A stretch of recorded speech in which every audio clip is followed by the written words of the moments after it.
What's up guys, Miser, and today I'm bringing you guys a deck review of my Black Luster Soldier deck for the July 2018 format. So let's get straight into the video.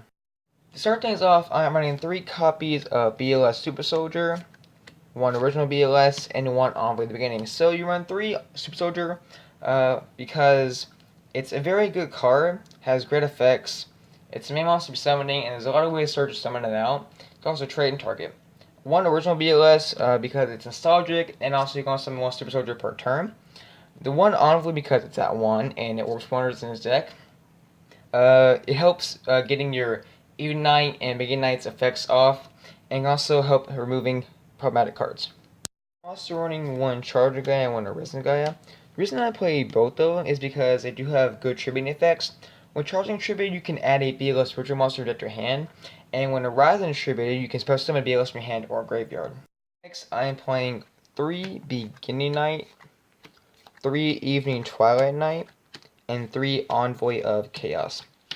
So both nights give the BLS virtual monster used to summon it additional effects. Beginning Night gives it the effect of banishing opponent's monster, and if it attacks and destroys opponent's monster battle, it can attack again.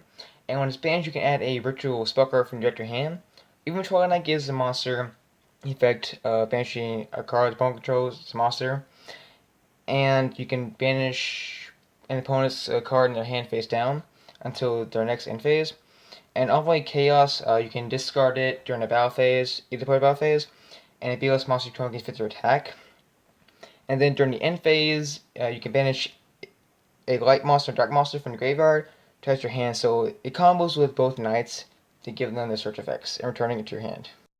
And to finish up the monster lineup, I'm running 2 White Dragon Wire Buster, 2 Black Dragon Collapse Serpent, and 2 Mandrew of 10,000 Hands.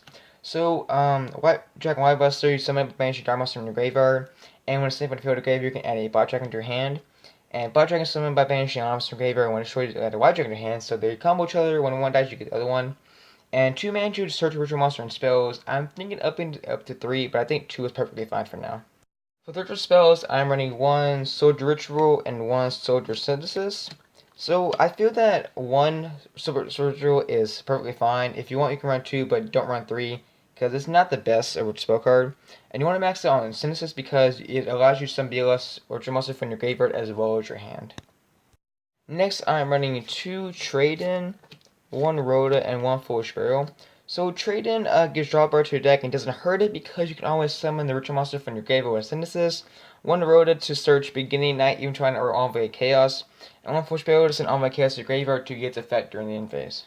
To finish up the spells, I'm running 1 Terraforming, 3 Gateway to Chaos, and 2 Missile Space Typhoon. So 1 Terraforming offers Search Gateway to Chaos. It's not a card you really want or need, but it's a very good card for the deck, so 1 Terraforming to search it. And Gateway to Chaos helps the deck, but you don't really need it. And 2 MST just to get rid of the cards. You could summon or replace it with Twin Twisters, but I don't have those, so MST is a option. For traps, I'm running 2 Beginning of Heaven and Earth and 2 Call of the Haunted. The reason I'm running 2 Beginning of Heaven and Earth is because I think it's a very great card. It helps getting to you to your BLS monsters, and also it helps getting down to the graveyard to be summoned later with Synthesis, and 2 Call of the Haunted just to bring background monsters. For the rank 4s, I'm running 2 Zababa General, 1 Dark Rebellion Siege Dragon, 1 Silent Honor Arc, 1 Heartland Draco, and the Utopia package, which consists of Utopia, Utopia Prime, and Utopia Lightning. Excuse me.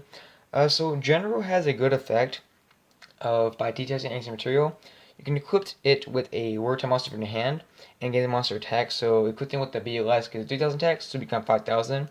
And a Gaia monster will become 4,300 because it's 2300 attack. 1 Rebellion just to get over monsters. 1 on Arc just to take your opponent's monsters and really mess with them. 1 Heartland Draco to potentially end game by attacking directly. And of course, 2 package pretty self-explanatory. 8s, I'm running 1 Lancelot, 1 Hereditary Silver Overlord of Heliopolis, very long name. 1 number 38 Hope Harder Dragon, Titanic Galaxy, even longer name. 1 Prime Photon Dragon, 1 Cypher Dragon, 1 Armor Photon Dragon, and 1 Galaxy Size Dark Matter Dragon. So Lancelot has a good effect and an iffy effect. The good effect is attack opponent directly as long as it has extra material. The bad effect is When a spell trap or monster effect is activated, you detect a material to negate the effect. The bad part is that it's mandatory, not optional, but at least negates something. One Overlord, basically just to get rid of cards. One Hunter to negate spells. One Powerful Photon to get over anything. One Cyber Dragon to take more monsters, and potentially rank up into full armored if it thinks he's a monster. One full armored to destroy opponent's cards, and one Dark Matter just to attack over stuff because 4 doesn't attack and it can attack twice by detecting an execute material.